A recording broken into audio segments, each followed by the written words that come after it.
pour aller dans un terrain qui a été déjà préparé par des païens. Il veut aller amasser là-bas. Il arrive là-bas, il ment, il récupère aussi la richesse des païens. Il n'a pas travaillé pour ça, c'était le fruit des mensonges. Il crée un frein par rapport à la venue d'Isaac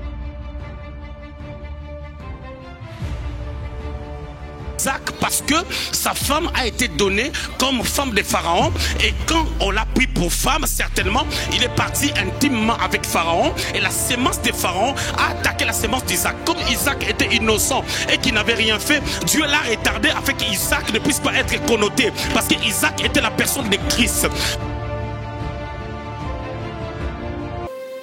Que Dieu soit glorifié.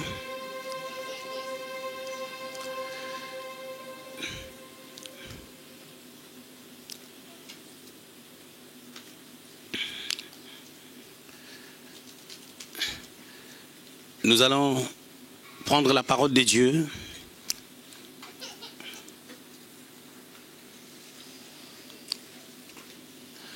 On va prendre Genèse au chapitre 12. Un merveilleux passage que vous connaissez très bien.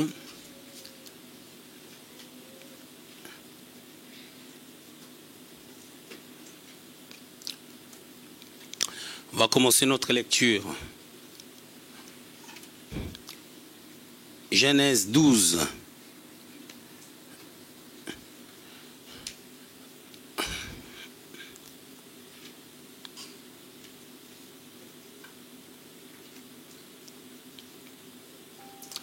On va lire du premier verset jusqu'au 5e verset, on est là. Et puis après, on va lire le verset 10 et 11. Je lis au nom de Jésus. L'Éternel dit à Abraham, va-t'en de ton pays, de ta patrie et de la maison de ton père, dans le pays que je te montrerai. Je ferai de toi une grande nation et je te bénirai. Je rendrai ton nom grand et tu seras une source de bénédiction. Je bénirai ceux qui te béniront, je maudirai ceux qui te maudiront. Et toutes les familles de la terre seront bénies en toi. Abraham partit, comme l'Éternel le lui avait dit, et Lot partit avec lui. Abraham était âgé de 75 ans lorsqu'il sortit de Charan. Abraham prit Sarah, sa femme, et Lot, fils de son frère, avec tout le bien qu'il possédait et les serviteurs qu'il avait acquis à Charan. Ils partirent pour aller dans le pays de Canaan, et ils arrivèrent au pays de Canaan. Versets 10 et 11.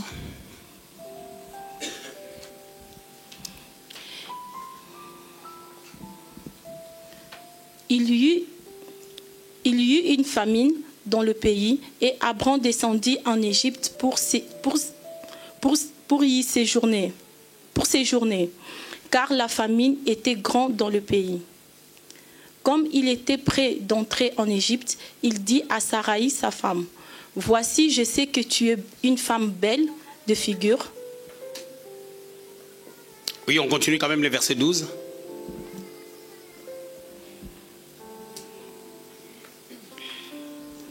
Quand les Égyptiens te verront, ils diront, c'est sa femme. Et ils me tueront et te laisseront la vie. Très bien. On va prendre Actes des Apôtres au chapitre 7.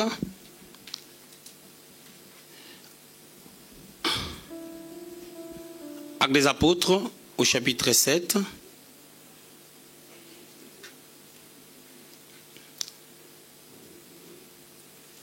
On va lire juste le verset 2 et le verset 3. Étienne répondit, homme, frère et père, écoute, le Dieu de gloire apparut à notre père Abraham lorsqu'il était en Mésopotamie, avant qu'il s'établisse à Charan, et il lui dit, quitte ton pays et ta famille et va dans le pays que je te montrerai.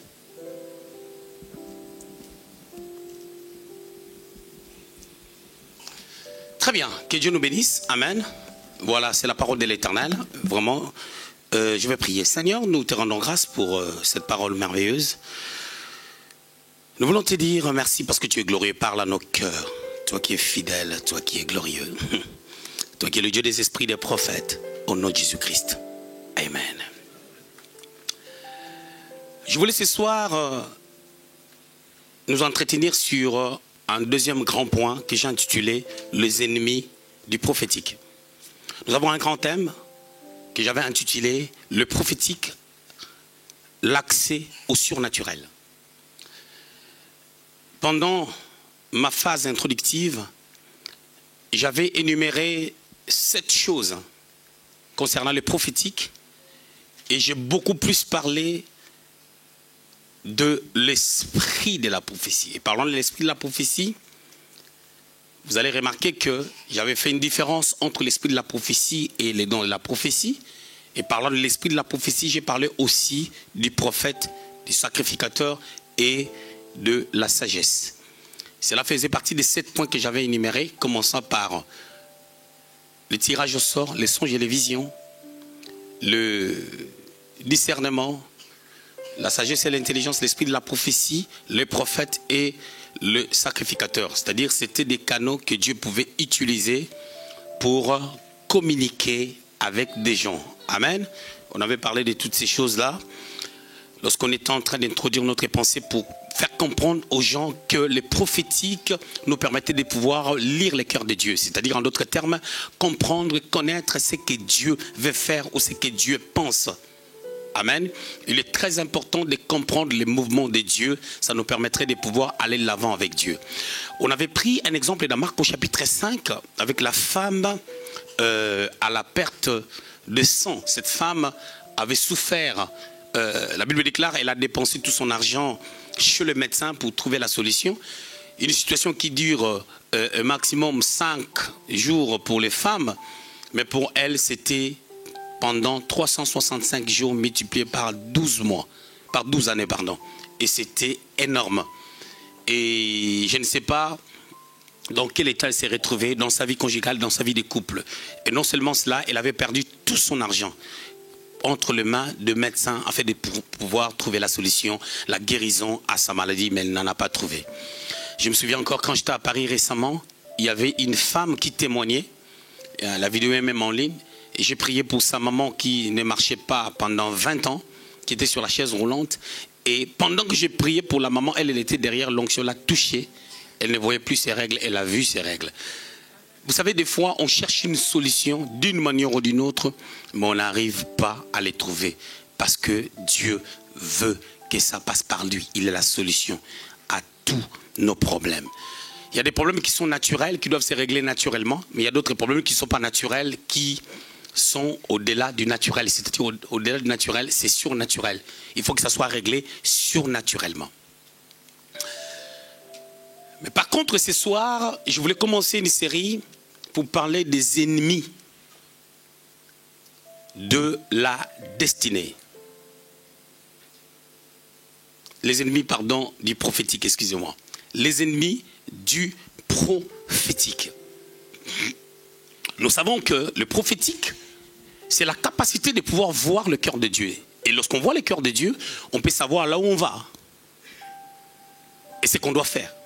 Et plus encore, d'où on vient. Je suis en train de parler des valeurs intrinsèques.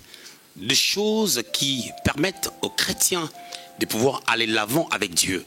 Et quand on est prophétique, on peut comprendre même qu'est-ce qui peut t'amener à la bénédiction, qu'est-ce qui peut t'amener à la gloire.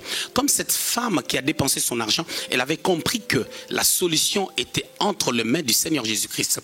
Elle est venue, non pas pour qu'on lui impose les mains, mais elle est venue par derrière, elle a faufilé, elle a touché les bords du vêtement du Seigneur. Ça, c'est le prophétique. Ça, c'est le prophétique. La capacité de pouvoir amener les surnaturels. Et pour vivre les surnaturels, il faut être prophétique. Souvent, pour voir la taille d'une personne prophétique, ce n'est pas lorsque tu es joyeux, ce n'est pas lorsque tout va bien, mais c'est lorsqu'il y a l'épreuve. C'est là où on peut voir l'attitude d'un homme ou d'une femme prophétique. C'est lorsque les choses sont contraires. Je voulais poser mon enseignement, mon message de ce soir sur la personne d'Abraham.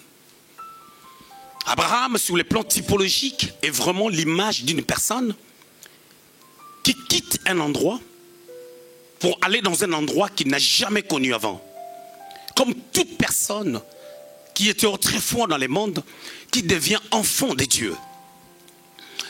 Abraham est celui autrefois qu'on appelait Abram. La Bible déclare dans Actes des Apôtres au chapitre 7, au verset 2 et 3, que Dieu lui avait parlé lorsqu'il était encore en Mésopotamie.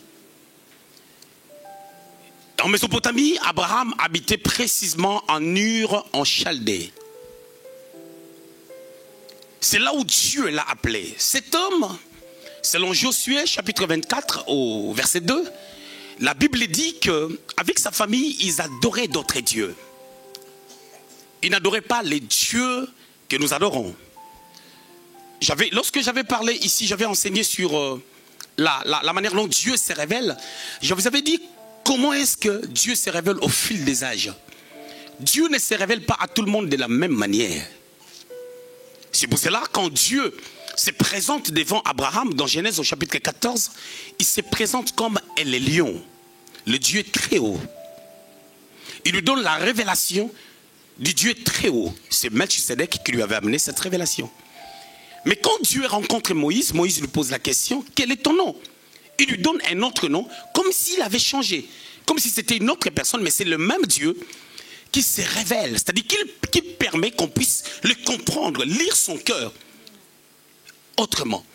Comme nous sommes là, chaque personne a sa lecture par rapport à Dieu. Et la lecture de tout un chacun ne se ressemble pas. Vous pouvez être mariés, vous pouvez être frères et sœurs. La capacité de lire et de comprendre le cœur de Dieu dépend d'une personne à une autre. Amen.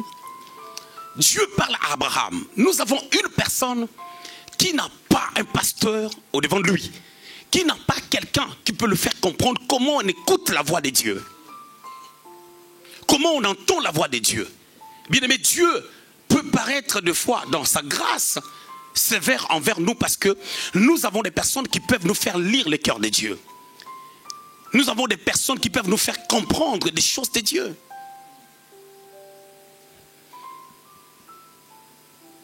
Au milieu de la nuit, j'ai reçu un message de la part de mon pasteur, de mon père spirituel, parce que j'en ai un, j'en aurai jamais deux,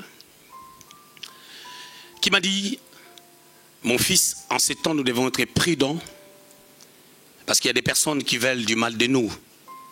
Et précisément dans ton église, il y a une personne qui veut prendre un mauvais chemin, et cette personne peut être en danger. J'ai le texto chez moi ici. Je l'ai vu ce matin quand je me suis levé.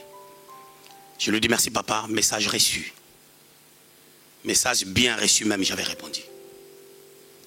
Parce que lorsque nous avons des gens qui peuvent nous parler de la part de Dieu, ça fait toujours du bien. Lorsque nous avons des gens qui peuvent nous dire ce que Dieu pense, ou ce que les gens pensent, ou ce que la situation peut amener, ça fait du bien. Mais il arrive des fois, on est dans la chose, on est dans les prophétiques, mais on ne réalise plus la valeur de la chose. Les habitudes nous détruisent. Mais nous voyons la personne d'Abraham. Abraham, après il était devenu Abraham. Ici dans les textes qu'on a lus, on parle d'Abraham. Un père élevé. Peut-être à cause de sa stature, de sa position, parce que c'est quelqu'un qui sortait d'une belle famille. Et lorsqu'il se déplace, il se déplace avec des serviteurs et des servantes. Quand vous lisez Genèse au chapitre 14, vous verrez Abraham, il arma 318 personnes afin de pouvoir délivrer Lot. C'est-à-dire, s'il avait 318 personnes, on parle bien des hommes. Et parmi ces hommes, il y avait des mariés. Ils avaient leurs femmes qui sont restées à la maison avec des enfants.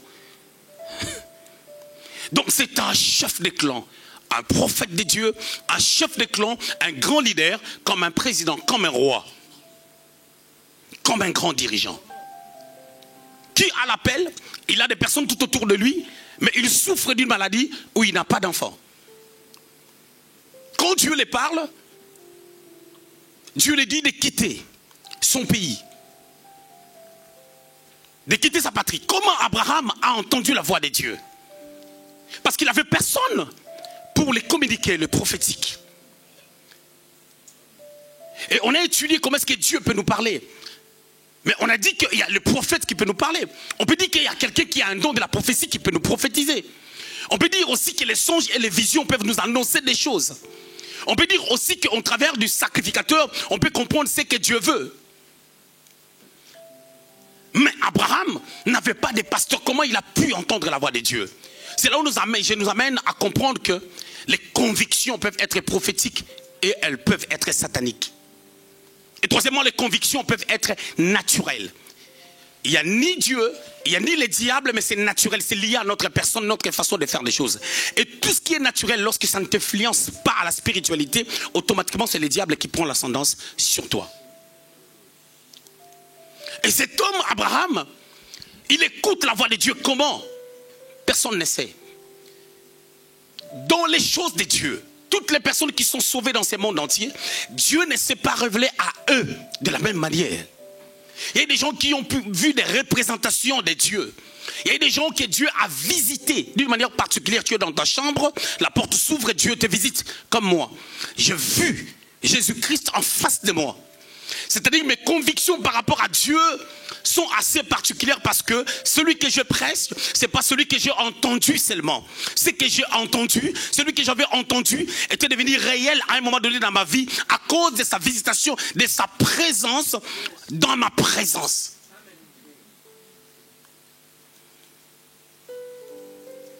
La façon dont on avance avec Dieu établit des convictions en nous. Abraham a certainement commencé à sentir cet appel. Que ce qu'il est en train de faire n'était pas de Dieu. Sans oublier, Abraham sort de Noé. Toute sémence jetée à terre ne pourrit jamais. Quand tu places une sémence à terre, le temps où la sémence va produire ne dépend pas des fois forcément de toi. Noé qui a servi Dieu, il n'a pas amené les gens dans l'arche en vain. La Bible déclare dans Genèse au chapitre 6 verset 8, Noé trouva grâce aux yeux de l'Éternel. Dieu lui donne un message, il donne une mission de construire l'arche. Mais cet homme, quand il a fait toutes ces choses-là, il y avait un but derrière ça. Dieu savait que plusieurs moments après, vous savez, ce sont des choses tellement compliquées. Mais quand tu réfléchis très bien, tu vas voir que c'est simple à comprendre.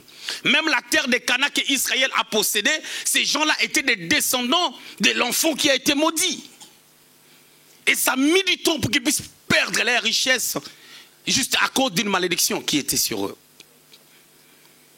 Et la descendance d'Abraham hérite des choses. Raison pour laquelle, si quelqu'un perd aujourd'hui, si tu perds selon Dieu, tu n'as pas perdu.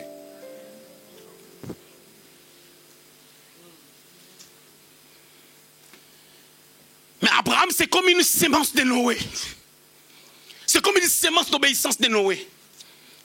Après Noé, Noé avait 3 enfants. Vous connaissez l'histoire de Cham, qui a exposé la nudité de son père.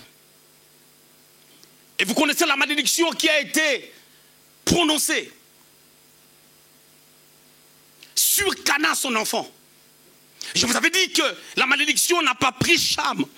Parce que dans Genèse au chapitre 9, verset 1er, la Bible dit Dieu bénit Noé et ses fils. Et parce que Dieu avait béni quand la malédiction est venue, ça ne pouvait pas les prendre. Raison pour laquelle il est très important que nous puissions croire à la bénédiction de Dieu.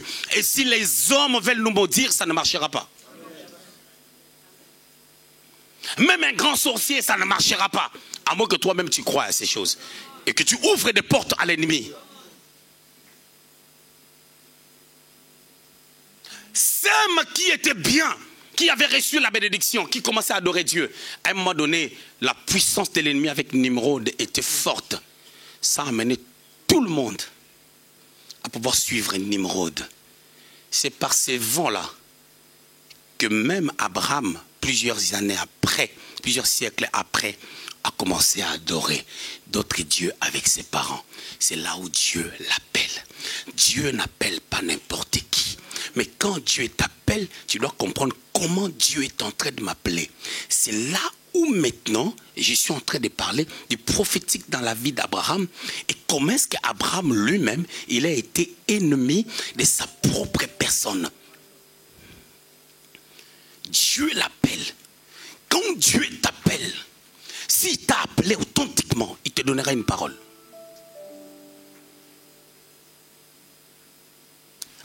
Abraham a répondu à l'appel. Je ne vais pas rentrer dans les détails, hein, les temps qu'il a perdu à Charan et consort. Mon but, ce n'est pas ça. Moi, je suis en train de parler des ennemis. Aujourd'hui, je vais vous parler du premier ennemi. Soi-même. Premier ennemi. Lui-même.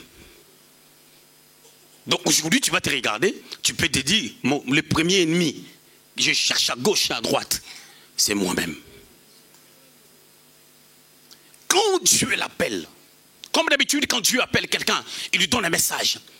Il appelle Moïse, il lui dit, va libérer mon peuple qui est en esclavage. Ok? Et amène-le dans la terre promise. Il appelle Josué, il lui dit que tu vas partager la terre de Canaan. Dans Josué chapitre 1, verset 8, il dit que ce livre de la loi ne s'éloigne point de ta bouche. Fortifie-toi, prends courage. Je vais être avec toi comme j'étais avec ton père Moïse. Il appelle Élie, il nous montre que Israël est en train de boiter de deux côtés. Il faut que toi tu établisses les choses. Agis comme un apôtre, comme une préfiguration du ministère apostolique. Brise, il appelle Jérémie, il le rappelle. Dans Jérémie 1,5, il dit, avant que tu sois formé dans l'essai maternel, moi je te connaissais et je t'ai établi prophète des nations. Il lui dit, ne tremble pas devant ce peuple. Si tu trembles, moi-même je te ferai trembler avant qu'il te fasse trembler. Au verset 10 du livre de Jérémie, au chapitre 1er, il lui dit, je t'appelle pour que tu arraches, pour que tu détruises. Tu dois détruire d'abord les mentalités, détruire les cultures, afin de pouvoir placer ce qui vient de Dieu. Quand Dieu appelle chaque personne, il lui donne un message. Mais sauf que nous devenons nous-mêmes ennemis du prophétique de ce que nous avons entendu de la part de Dieu. Écoutez, quand Dieu l'appelle, il lui dit, la condition de mon appel, il y a deux volets. La première des choses, toi tu dois d'abord, au moment où tu as écouté la voix de Dieu, quitte ton pays, sépare-toi avec ta famille et installe-toi là où je te indiquerai. Abraham commence par quitter, ok, mais il quitte non pas à la manière de Dieu, il quitte à sa manière. Il quitte avec sa famille. Quand vous lisez Genèse au chapitre 11, vous allez remarquer au verset 31, la Bible déclare, Téra prit Abraham, son fils, et Lot, fils d'Aran, fils de Lot, et Sarai, sa belle-fille, femme d'Abraham, son fils, ils sortirent ensemble d'Ur en Chaldée pour aller au pays de Canaan. Ils virent jusqu'à Canaan et ils s'y habitèrent. Donc, quand ils ont quitté, comme on nous parle dans Actes des Apôtres, on dit que Dieu l'a parlé, il était en Mésopotamie. Mais quand Dieu lui a parlé, certainement Abraham avait dit à son père des choses qui remontaient dans son cœur. Et que le travail qu'il est en train de faire, l'adoration qu'il est en train de faire, l'occultisme où il sortait, ne l'arrangeait plus. Il sentait quelque chose qui bouillonnait dans son cœur. La conviction. Cette conviction était peut-être liée à une vision, peut-être à un songe. Peut-être à une voix audible qu'il a entendue. Mais je crois que quand Dieu commence à appeler quelqu'un d'une manière prématurée, d'une manière primaire, quand tu ne connais pas encore les bases de Dieu, il peut passer par un songe, il peut passer par une vision, il peut passer par une conviction. Et au-delà de toutes ces choses, tous ces détails, Dieu dépose une conviction dans le cœur.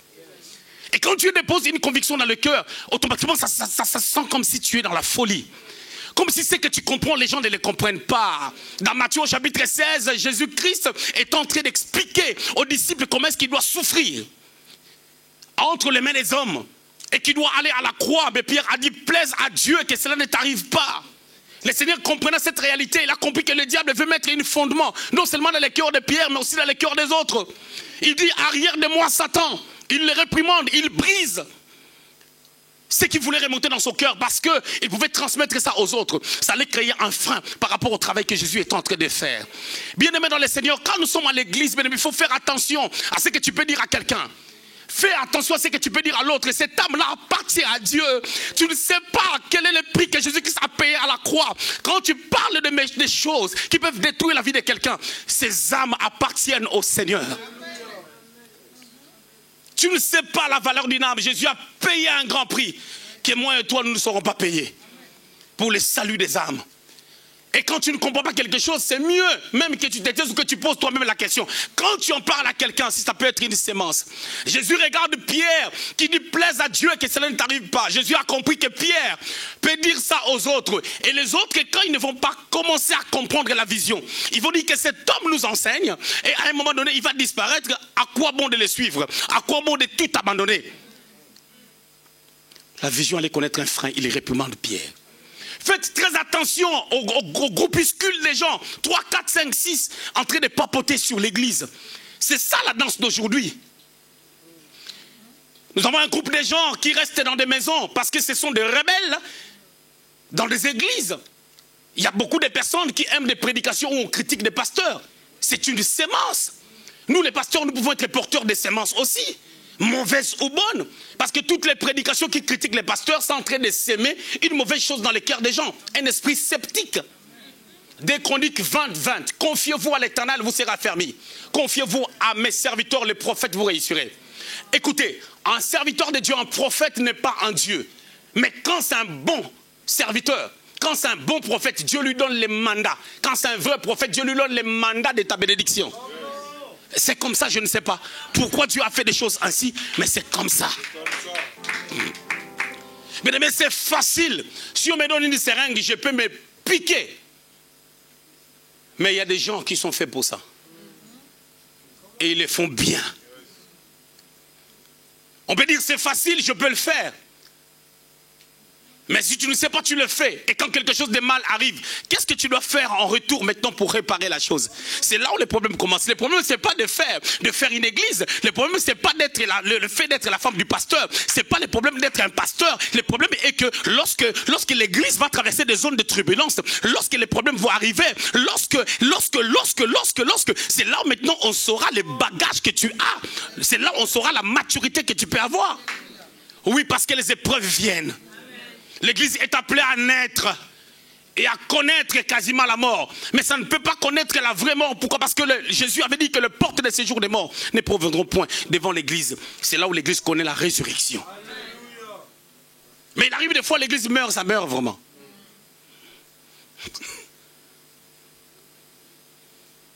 Abraham accepte. Et il accepte de sortir. Mais il était sous la domination de son père. Amen. Il est très important de respecter son père et sa mère. Mais concernant les saluts, il faut expliquer à papa et à maman que Dieu a déposé quelque chose dans mon cœur. Et tu peux le faire mieux et poliment. 1 Roi chapitre 19, au verset 16, Dieu dit à Élie de dire à ce jeune homme Élisée, ces messieurs, ces jeunes hommes qui avaient à ce temps-là entre 25 et 30 ans, Dieu a dit à Élie, tu lui oindras prophète à ta place. Aussitôt après, Élisée se directionna vers Élisée. Il voit Élisée en train de paître les troupeaux. C'est ce que je vais enseigner même en Hollande. Il prend son manteau, il le jette. Les manteaux qu'on jette sur toi, ce n'est qu'un signe. Les manteaux là, tu dois les prendre toi-même. Quand on les donne, ce n'est pas pour toi, tu dois les remettre à Élie. Il doit les garder encore 10 ans. Et après, il le jettera. Mais pour que tu le prennes, il faut que tu le vois quand il montera. Si tu ne le vois pas quand il va monter, tu ne sauras pas les ramasser. Mais attention, quand il va monter dans un tourbillon. Et il y aura des étincelles, il y aura le feu. Ça peut t'abîmer les yeux. Et pour ne pas que tu vois les manteaux qu'il a lâchés. Oui, il lâchera les manteaux. Mais il faut ne pas avoir les yeux abîmés pour que tu récupères ces manteaux-là. Oui, rien n'est facile.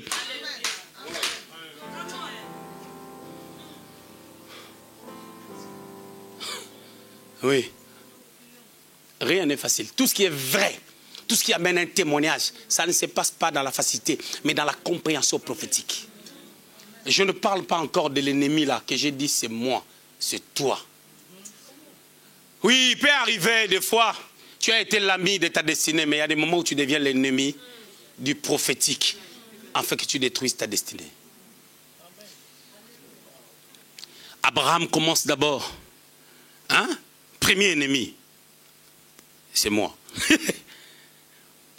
Et c'est moi là maintenant, il écoute bel et bien la voix de Dieu, mais il quitte avec sa famille. Je ne parle pas de Lot. Lot était comme son enfant. Non. À un temps donné, Dieu savait que Lot devait partir. Mais le premier, ce n'était pas Lot. Le premier, c'était Terah, son père. Le nom de Terah veut dire retardateur. Il y a des personnes, tu peux être avec lui, c'est un retardateur. Il te dit toujours des choses qui te contrarient, qui te tirent vers le bas. C'est un retardateur, c'est un Terah. Et quand tu continues à suivre Terah, bien aimé, tu vas t'arrêter quelque part. Un jour, je vous enseignerai le type de Terah. Parce qu'un Terah, c'est un retardateur. Il y a 3 choses que je peux dire sur Terah. Le Terah, ce sont des personnes qui nous font comprendre que tu n'as pas raison de faire ce que tu es en train de faire. Mais pendant que la décision que tu es en train de prendre pour Dieu, c'est une bonne chose. Mais Terah va dire non. Deuxièmement, Terah est quelqu'un qui va te dire, attends, on va sortir ensemble. Il a entendu qu'Abraham voulait sortir, lui aussi il a changé d'avis, il veut sortir avec Abraham. Mais lui il avait d'autres choses à faire, il pouvait rester. Mais il veut sortir avec Abraham. La troisième nature de Terah. Terah, ce sont des gens qui prennent des décisions pour les autres, pour nous.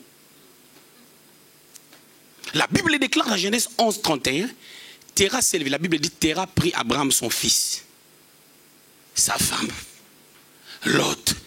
Lui-même, il a pris tout le monde. Les Terah prennent des décisions. Mais par rapport à leur manière de prendre des décisions pour nous, soit il peut te le faire comprendre, soit il le fait indirectement. Les Terah sont comment? Quand tu veux faire quelque chose, il te dit, tu sais, il faut faire attention avec les églises.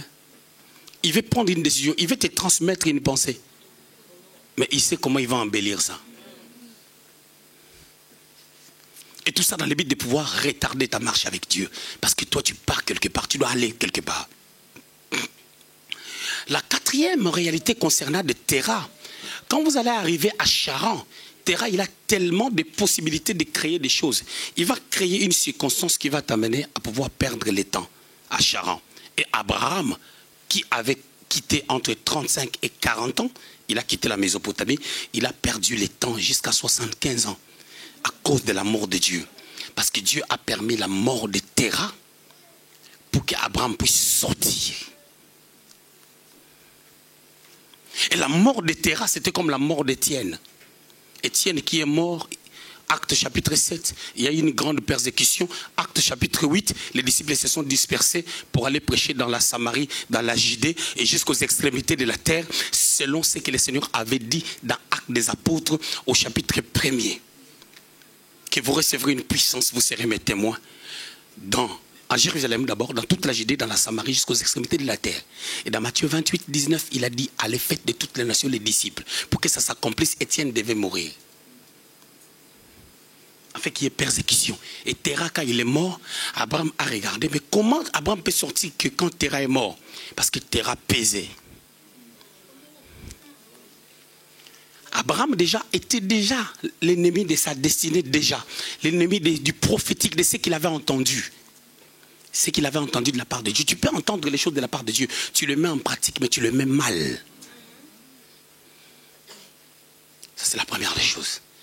La deuxième des choses, quand son père maintenant était décédé, vous allez remarquer dans les textes qu'on a lus, on a dit que, je crois au verset 4, on a dit, verset 4 ou 5, on a dit qu'il avait 75 ans. Amen. On avait dit... Ouais, verset 4. Abraham partit, comme l'Éternel le lui avait dit, et l'autre partit avec lui. Abraham était âgé de 75 ans lorsqu'il sortit des Charan. 75 ans, l'âge avancé, pas d'enfants, beaucoup d'argent, avec des disciples, des serviteurs. L'autre aussi était là. Mais sauf que cet homme maintenant avait reçu 4 promesses en un. Quand Dieu t'appelle, il a toujours quelque chose qui te promettra. C'est cette chose-là qui va t'exciter à commencer à le suivre, à persévérer. Si tu n'en as pas, tu n'es pas encore un chrétien. Tu dois savoir pourquoi tu viens à l'église, pourquoi tu suis Dieu. Le problème, c'est quoi? On suit Dieu, mais pour entretenir notre marche avec le Seigneur, on a besoin d'être dans une plateforme qu'on appelle l'église. L'église locale, c'est une antichambre de l'Église universelle afin de pouvoir préparer un peuple, premièrement, à la rencontre du Seigneur et deux, à entrer dans la prospérité parce que nous sommes bénis de toutes les bénédictions spirituelles dans le lieu céleste. Ephésiens 1, 3 à 4. Mais pour entrer en possession de ces bénédictions, nous avons besoin de l'Église. Et parce que nous devons vivre dans la compréhension de ce que Dieu veut, l'Église doit nous préparer, nous enseigner comment lire le cœur de Dieu. Ça, ce n'est pas le sang ni la chair qui nous apprend ces choses, mais c'est le Père. Mais tu ne peux pas aller au Père si tu ne passes pas par Jésus. C'est pour cela le socle, c'est Jésus. Il faut croire d'abord au Seigneur, tu deviens enfant de Dieu et tout devient nouveau. Alors, qu'est-ce qui se passe? Maintenant, la deuxième façon qu'Abraham s'est maudit lui-même. Aussitôt il arrive là, il a la promesse. Écoutez, Dieu lui dit, verset 2, je ferai de toi une grande nation, la première des choses. Je te bénirai, la deuxième des choses. Je rendrai ton nom grand, la troisième des choses. Tu seras une source de bénédiction. Waouh! 4 choses clés concernant la vie d'une personne qui est avec Dieu. Écoutez, il s'agit bien d'Abraham qui est le fils d'un riche et lui-même il est riche. J'avais expliqué comment est-ce que la Bible démontre qu'ils étaient riches. Mais cet homme, Dieu lui dit, je ferai de toi une grande nation. Ok, comment je vais devenir une grande nation? Terah est mort et moi j'ai une femme, mais je n'ai pas d'enfant. Attention, quand on dit à quelqu'un tu vas devenir une grande nation, c'est-à-dire il faut que tu deviennes d'abord une famille. Je vais faire un chemin. Le mariage, homme et femme. 2, la famille, les enfants viennent. 3, il s'agit bien d'une nation avant de devenir une nation. Mais attendez, vous devez devenir d'abord quand même une grande famille.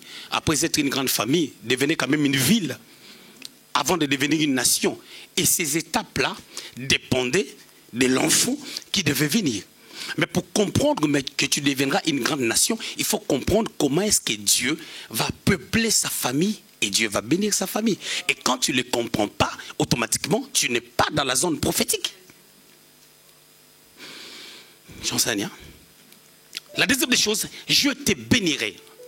Mais Abraham, il a tout. Il a des serviteurs. Mais comment Dieu lui dit, je te bénirai? C'est parce que tous les biens qu'Abraham avait ne glorifiaient pas Dieu, n'édifiaient personne. Il faut que ta bénédiction devienne sujet de bénédiction. Raison pour laquelle vous remarquerez que quelqu'un peut débarquer ici. Il dit, écoutez, mon père avait des millions, avait des biens et moi j'ai hérité. Les gens ne vont pas dire alléluia. Ils vont te regarder, ils vont dire, ah, lui c'est bien. Hein? Voilà. Et d'autres personnes vont dire, on n'est pas pareil, nous on est des bosseurs, on se cherche. Mais lorsque quelqu'un va s'élever pour dire, moi, j'ai commencé par là, je suis arrivé là, et je suis arrivé là. Quand je suis arrivé à la 3e étape, j'avais l'impression que j'ai tout perdu. C'est comme si tout est devenu noir dans ma vie, et quand je repris les choses en main avec Dieu, ce que je ne comprenais pas, je l'ai mis en pratique. Ce que je n'arrivais pas à faire, je suis arrivé à le faire. Et ce que j'ai douté, j'ai commencé à enlever mes doutes. Maintenant, je suis devenu telle personne. Ah, là, ta bénédiction commence à édifier. Je prends un exemple, je fais un dessin. Noé écoute la voix de Dieu. Pendant qu'il prêche la parole de Dieu, personne ne l'écoute. Alors quand il fait l'arche, il entre dans l'arche avec sa famille. Ses 3 enfants, leur femme et sa femme. Ils étaient à 8. Mais qui peuvent témoigner de la gloire de Dieu par rapport à ce que Dieu a fait? Parce qu'il y a eu une forme de résurrection. Tout le monde est décédé, mais eux, ils étaient dans le bateau, ils étaient dans l'eau. Bien aimé le Seigneur, c'est pour cela vous allez comprendre que même les oiseaux chantent, hein, ils témoignent de la gloire de Dieu. Ils ont vu des choses. Lorsqu'on a lâché les corbeaux a dit, hey, je ne reviendrai plus.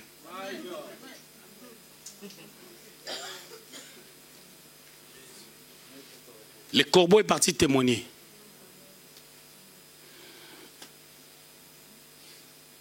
Je te bénirai. Au fait, à ce niveau, la bénédiction n'est pas ce qu'on pense.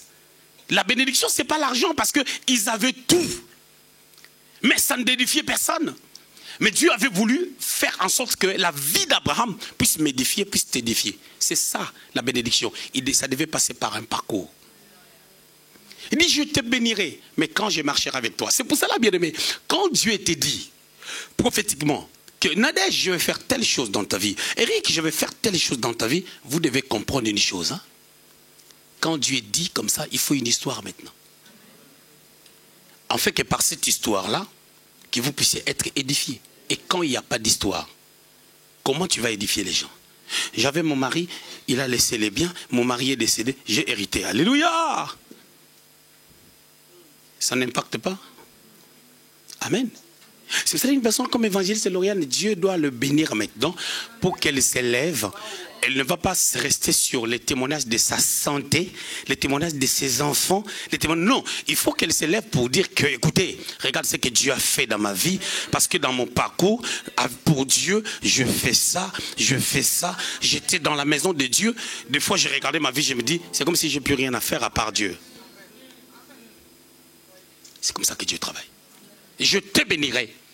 C'est-à-dire que je te bénirai afin que les gens puissent, que tu deviennes un sujet de bénédiction. La troisième des choses, je rendrai ton nom grand. Hey, Job chapitre 1er. Job chapitre 1er. Verset 1. Il y avait un homme. Est-ce qu'on peut mettre ça sur les tableaux? On est là, on y va? Job chapitre 1er, verset 1. Il y avait un homme dans le pays d'Uth, un homme qui s'appelait Job.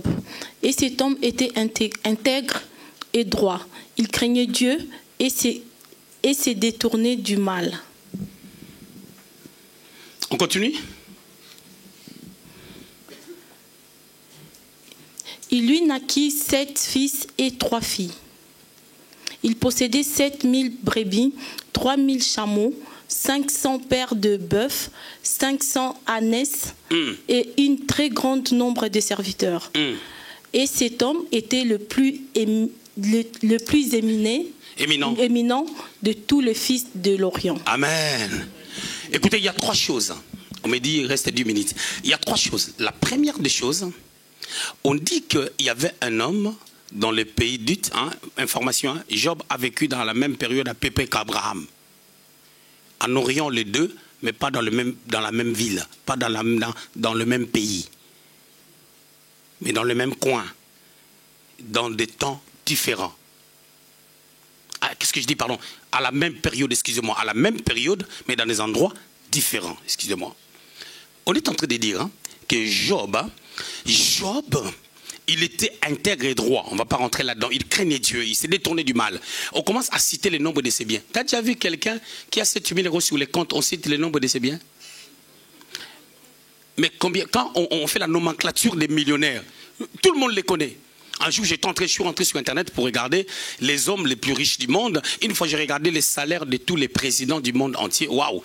J'ai vu des présidents africains qui gagnaient plus que les présidents européens. J'étais choqué. Amen. Mais regardez ces choses des fois. Vous allez remarquer une chose. On ne peut parler que de personnes qui sont élevées en dignité. Pas des personnes qui gagnent. C'est que tu gagnes là. Mais il y a quelque chose qui m'a frappé. On dit au verset 3, à la dernière phase, on a dit que Job était un homme éminent. Le plus éminent, pardon. Il était le plus éminent. C'est-à-dire, il y avait une classe de personnes. C'est-à-dire, il y avait des gens de la basse classe. Il y avait des personnes non normales. Il y avait des éminents. Et lui, il était plus éminent.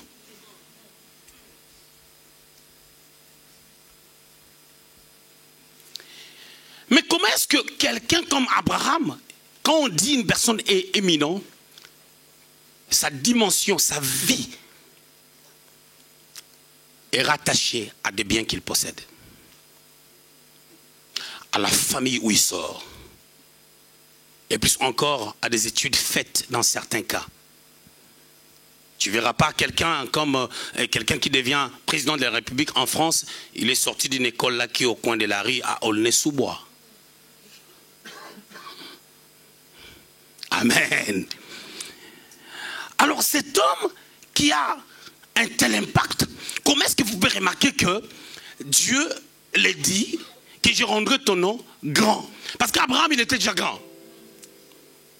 C'est juste parce que la grandeur sans Dieu n'est pas la grandeur. Dieu voulait faire en sorte que la grandeur qu'il avait dans le monde puisse s'attacher à une grandeur qui vient de Dieu, parce que dans cette grandeur-là, Dieu va se glorifier. C'est-à-dire la louange viendra à Dieu et les gens seront édifiés. Les gens diront, mais si cette personne-là peut adorer Dieu et moi, qu'est-ce que je dois faire? La dernière des choses, Dieu lui a dit, je rendrai ton nom, pardon, tu seras une source de bénédiction. Vous savez, être une source de bénédiction, c'est quoi? Par toi, les gens commencent à être bénis. Comment? 3 dimensions. La première dimension, ta vie commence à édifier. Tu es devenu un donneur de leçons. Mais souvent, les gens nous parlent toujours de leur réussite. J'ai souvent un homme de Dieu, sans citer le nom, qui disait, j'ai maintenant beaucoup d'argent, j'ai autant. Il faisait une émission pour dire que non, j'ai autant. C'est bien, je suis d'accord. Mais dis-nous comment tu es arrivé là. Il a dit, oh oui, moi j'ai commencé là, la première année, la deuxième année, si c'est la deuxième ou la troisième année, je suis devenu, j'avais des millions, j'avais ceci. C'est bien, mais écoutez, mais montre-nous maintenant, c'est comme ça, tant. Mais comment nous allons faire aussi pour devenir là, pour arriver là? Mais lorsque je lis la vie d'Abraham, je comprends un homme qui est en train de marcher avec Dieu. On nous a étalé même ses échecs. Comment lui-même il a été un frein par rapport à ce que Dieu voulait faire dans sa vie. Nous avons besoin des gens qui vont nous parler aussi de leurs erreurs et qui vont nous parler aussi de combien ils sont sortis de ces erreurs pour impacter. Ils seront une source de bénédiction pour nous par rapport à l'enseignement de leur vie. Raison pour laquelle je ne te prêche pas seulement un homme, je ne te donne pas les exemples d'un homme qui sait tout faire. Je te parle de quelqu'un qui s'est levé un jour. Je suis venu à l'église et il n'y avait plus rien, il n'y avait personne. Je suis venu à l'église, au lieu de voir les âmes qui étaient là, à cette époque à l'église on avait quasiment 150 personnes. Et on vient comme ça, on est à 20. Quand la chorale est montée, 5 personnes sont restées là. Je suis parti aux toilettes, je ne sais pas si j'étais parti faire quoi. Je me suis regardé dans la glace, j'ai dit non, ce n'est pas moi. Mais les doigts montraient mon visage. Et j'ai dit, c'est pas moi. J'étais devenu noir directement à cause des problèmes qui sont venus le matin.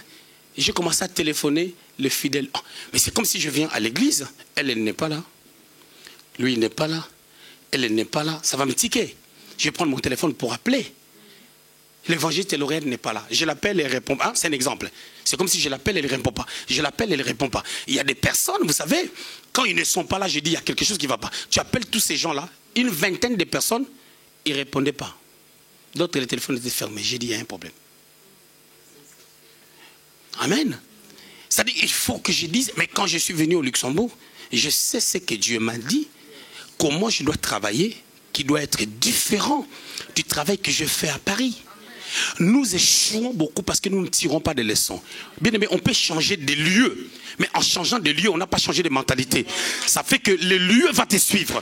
Israël avait quitté l'Égypte, mais en quittant l'Égypte, ils ont changé seulement les lieux, mais la mentalité était la même parce que dans le désert, ils étaient en train de penser aux concombres, ils étaient en train de penser à la vie de l'Égypte, l'incrédulité qu'ils avaient là-bas, le manque de foi. Parce que quand ils étaient en Égypte, ils vivaient dans l'absence de la parole parce que le prophétique était mort, parce que Joseph était décédé. Quand le prophète meurt, le prophétique meurt. Et s'il n'y a pas un successeur, il y aura un problème afin de perpétuer le prophétique. Et le peuple va boiter de deux côtés. Le peuple va marcher selon la chair. La Bible dit marcher selon l'esprit. Et c'est vrai, mais pour qu'on marche selon l'esprit, il faut qu'il y ait la parole quotidienne, la parole de tous les jours. Jésus dira, vous prierez, vous direz, donne-nous le pain quotidien. Nous avons besoin de la prédication, nous avons besoin de l'enseignement, que ça nous nourrisse tous les jours, afin de renforcer notre foi pour marcher sur l'esprit. Sinon, on n'arrivera pas à marcher sur l'esprit. Le pasteur qui tu créeras dans l'internet ne sera jamais ton pasteur. Hein? C'est bien de regarder des prédications. C'est bien aussi d'être dans une église. Et c'est mieux d'être dans une église, je vous l'ai dit. Une source de bénédiction pour tout le monde. Abraham, avec tous ses bagages, des promesses, aussitôt il est arrivé, la famine a frappé. Mais Abraham avait un problème. La maladie d'Abraham, c'était comment? Abraham ne voulait pas perdre. Il a beaucoup de biens, la famine vient. Il lui manquait l'intelligence que Joseph avait. L'intelligence que Joseph avait, c'était quoi? De faire des approvisionnements. Il a dit ce qu'on va faire. On va travailler durement pendant 7 ans. Et qu'est-ce qu'on va commencer à faire? On va prendre les 1/5 de tout ce qui entre de toutes nos récoltes, nous allons mettre ça de côté et ça va nous permettre, avec ce qu'on a déjà en réserve, de pouvoir approvisionner les 7 années de sécheresse. Abraham, il vient tout de suite. Quand il vient, il y a la famine. Au lieu de développer l'intelligence des temps, afin de pouvoir créer des emplois qui peuvent être productifs, lui, il quitte pour aller dans un terrain qui a été déjà préparé par des païens. Il veut aller amasser là-bas. Il arrive là-bas, il ment, il récupère aussi la richesse des païens. Il n'a pas travaillé pour ça, c'était le fruit des mensonges. Il crée un frein par rapport à la venue d'Isaac parce que sa femme a été donnée comme femme de Pharaon. Et quand on l'a pris pour femme, certainement, il est parti intimement avec Pharaon. Et la sémence de Pharaon a attaqué la sémence d'Isaac. Comme Isaac était innocent et qu'il n'avait rien fait, Dieu l'a retardé afin qu'Isaac ne puisse pas être connoté. Parce que Isaac était la personne de Christ. Parce que Isaac n'a pas été empoisonné par la sémence de Pharaon. C'est pour cela dans Genèse au chapitre 22, Isaac a accepté d'être mis à l'autel comme Jésus était mis à l'autel à Golgotha. Isaac c'était à Morija, Jésus était à Golgotha. Lorsque tu ne sais pas monter dans la montagne, tu ne peux pas atteindre ce que tu veux. Raison pour laquelle tu as des épreuves. Oh, la banque a dit ceci, oh, la banque a dit cela. Dieu te donne des possibilités, des occasions de chercher sa face afin que tu avances dans la spiritualité en permettant des problèmes qui t'arrivent. Les problèmes qui t'arrivent, ce sont des moyens pour que tu montes dans la montagne afin que tu sois un sacrifice. Et lorsque tu seras un sacrifice, les choses ne seront plus les mêmes. Je voulais dire à quelqu'un ce soir, la vie que tu as aujourd'hui, ce n'est pas la vie que tu auras demain. Je ne suis pas venu dans le christianisme à cause de quelqu'un. Je ne suis pas venu aussi accompagner quelqu'un. Bien aimé dans le Seigneur, celui qui est à côté de toi, s'il ne comprend pas, laisse-le. Toi, suis le prophète. La Bible ne permet pas que tu sois l'ennemi du prophétique dans ta vie. Et ne permet à personne d'être l'ennemi du prophétique dans ta vie. Et si quelqu'un veut s'écarter, laisse-le s'écarter. Nous sommes comme dans l'armée. Vous savez, dans l'armée, pendant la guerre, lorsque nous courons, si quelqu'un prend la balle dans l'armée, qu'est-ce qui se passe? Non, on ne les laisse pas. On les tue pour qu'ils ne puissent pas divulguer les informations du plan. Raison pour laquelle l'apôtre Paul pouvait dire ceci. Il dit, j'ai livré Hyménée, j'ai livré Alexandre de Forgeron à Satan, afin qu'il ne soit pas un danger.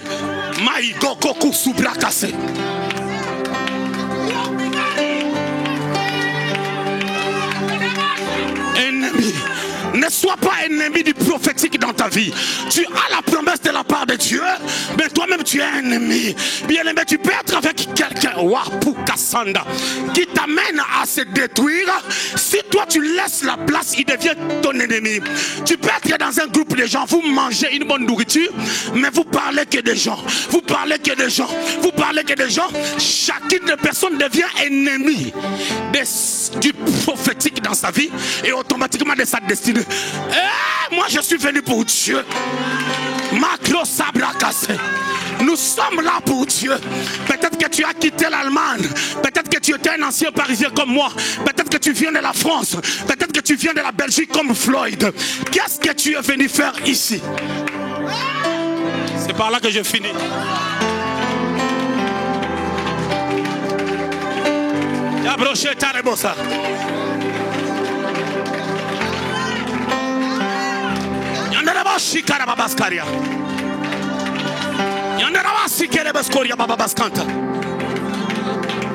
Oui, s'habiller comme tu t'habilles là, c'est bien. Se maquiller, c'est bien. C'est bien, mais c'est secondaire.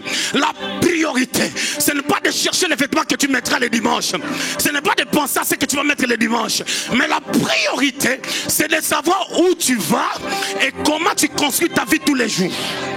Quand tu viens chez moi, quand tu viens chez ton frère avec le nom de quelqu'un, tu es en train d'empoisonner sa vie et tu vas devenir le poison du prophétique dans sa vie. Et lui-même, s'il accepte, il va devenir lui-même le poison de sa vie. Je suis en train de dire à quelqu'un que si tu as le concept de regarder à Jésus-Christ, tu ne regarderas ni à gauche, ni à droite. Qu'il pleuve et qu'il neige, n'abandonne pas. Abandonner, c'est l'attitude de perdant. Nous ne sommes pas de perdants. Nous sommes de ceux-là qui ont accepté accepté d'aller avec Jésus, il faut un témoignage. Dieu veut te faire un nom. Est-ce que tu as un frère qui a reçu la prophétie de la part de Dieu? Est-ce que as-tu reçu la promesse? Il y a des combats. La Bible déclare, lorsque la sémence est sémée, lorsque la semence est semée, il faut que ça pourrisse. Si ça ne meurt pas, la Bible dit si la semence ne meurt, elle ne peut porter le fruit. Je priais ce matin, je disais, Dieu, il y a des choses que tu m'as dit, je ne les vois pas s'accomplir. Mais quand je regarde mon passé là où je viens, je regarde ce que Dieu a déjà fait. Je ne peux que regarder devant et continuer la marche. Dire qu'il y a un Dieu qui m'a appelé. N'abandonne jamais. Ne sois pas l'ennemi du prophétique, de ta prophétie. Ne sois pas ennemi. Ne sois pas ennemi. Ne sois pas ennemi. Chandaraba sikababa. Chandaraba sikababa. Kratoka. Docteur Judy est venu ici. Il ne connaissait rien de ce que Belinda est en train de faire. Docteur Judy s'est tenu devant Belinda et lui a dit, je vois devant toi 3 caravanes. La situation sera compliquée. Elle peut être compliquée. Elvis, tu as quitté la France. Je t'ai regardé les premiers jours. Je t'ai dit, tu es le chef de ta famille. Les gens t'expliquent les problèmes de la famille. Ne t'emporte pas par rapport à tout le vent. Parce que tu as la promesse de Dieu. Et cette promesse, ça ne se fasse jamais. Mais ton père a peut-être connu Dieu au travers de toi. Mais sache-le que c'est parce que tu as quelque chose de Dieu. Alors n'abandonne pas. Je suis en train de former des vainqueurs. Je voulais dire ceci. Isaac, pour venir au monde, ça a mis du temps. Mais ce que je sais, dans le palmarès, on a écrit Isaac dans un terrain qui a été déjà préparé par des païens. Il veut aller amasser là-bas. Il arrive là-bas, il ment.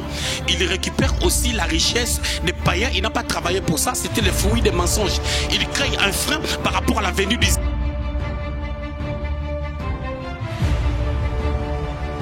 Parce que sa femme a été donnée comme femme de Pharaon, et quand on l'a pris pour femme, certainement il est parti intimement avec Pharaon, et la sémence de Pharaon a attaqué la sémence d'Isaac. Comme Isaac était innocent et qu'il n'avait rien fait, Dieu l'a retardé afin qu'Isaac ne puisse pas être connoté, parce qu'Isaac était la personne de Christ.